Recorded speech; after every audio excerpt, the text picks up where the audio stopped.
അള്ളാഹു അറിയിച്ചു തരികയാണ്, യാ അയ്യുഹന്നാസ്, അല്ലെങ്കിൽ നാളെ വരാനിരിക്കുന്ന ആ ഒരു ഖിയാമത്ത് നാളിന്റെ ഭയാനകത അത് റബ്ബ് സുബ്ഹാനഹു വ തആല നമുക്ക് അറിയിച്ചു തരികയാണ്. എന്താണത്? യാ അയ്യുഹന്നാസ്, അല്ലയോ ജനങ്ങളെ, മനുഷ്യരെ എല്ലാവരെയും വിളിച്ചുകൊണ്ട് അള്ളാഹു പറയുകയാണ്, ഇത്തഖൂ റബ്ബക്കും, നിങ്ങൾ നിങ്ങളുടെ റബ്ബിനെ മുറപ്രകാരം സൂക്ഷിക്കുക. എന്താണ് കാരണം? ഇന്ന സൽസലത സാഅതി ശൈഉൻ അദീം, തീർച്ചയായും ഖിയാമത്ത് നാളിന്റെ പ്രകമ്പനം അത് വളരെ കഠിനമാണ്, ഭയാനകമായതാണ്.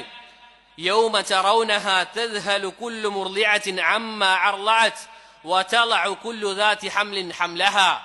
സഹോദരങ്ങളെ, നമ്മൾ അള്ളാഹു ഉപയോഗിച്ച ഈ പ്രയോഗം അത് നമ്മൾ ശ്രദ്ധിക്കേണ്ടതുണ്ട്.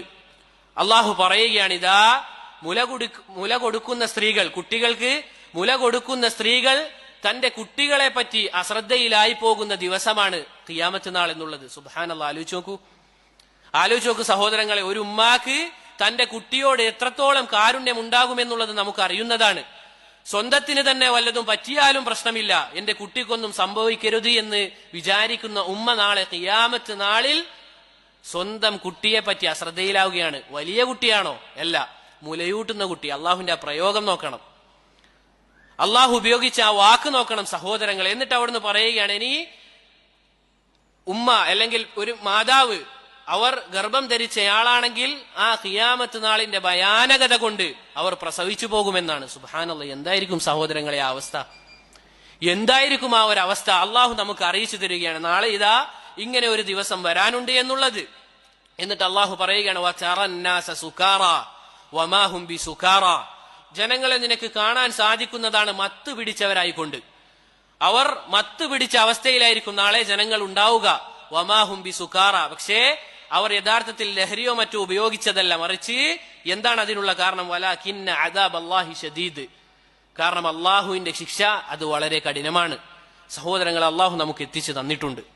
അള്ളാഹു ഇതാ നമുക്ക് എല്ലാ കാര്യങ്ങളും വളരെ വ്യക്തമായി ഇതാ ഓരോ ഹർഫും നമുക്ക് എത്തിച്ചു തന്നിട്ടുണ്ട്. നമ്മുടെ മേൽ ബാധ്യതയായിട്ടുള്ള കാര്യം എന്നുള്ളത് നാളെ ആഖിറത്തിന് വേണ്ടി പണിയെടുക്കുക എന്നുള്ളതാണ്. സഹോദരങ്ങളെ, നമ്മൾ ഈ ദുനിയാവിന്റെ പിന്നാലെ പോകുന്നത് ഒന്നുകിൽ നമ്മുടെ കുടുംബക്കാർക്ക് വേണ്ടിയാണ്, അല്ലെങ്കിൽ നമ്മുടെ മക്കൾക്ക് വേണ്ടിയാണ്, നമ്മുടെ ഭാര്യമാർക്ക് വേണ്ടിയാണ്. ഇവരെ ഒന്നും നോക്കണ്ട എന്നല്ല, ഇവരെ നോക്കലും ബാധ്യതയിൽപ്പെട്ടതാണ്. പക്ഷേ ഇവർക്ക് വേണ്ടി മാത്രം ജീവിക്കുക എന്നുള്ളത് ചില ആളുകളുടെ ശീലമായി കഴിഞ്ഞിട്ടുണ്ട്.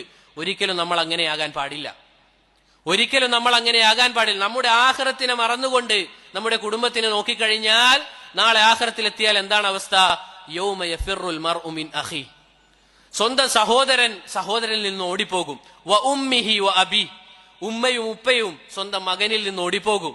വ സാഹിബതിഹി വ ബനി, ഭാര്യയും മക്കളും എല്ലാം സ്വന്തത്തിൽ നിന്ന് ഓടിപ്പോകുമെന്നുള്ളതാണ്. അതുകൊണ്ട് പ്രിയപ്പെട്ടവരെ, നമ്മൾ അങ്ങനെ വഞ്ചിതരാകാൻ പാടില്ല.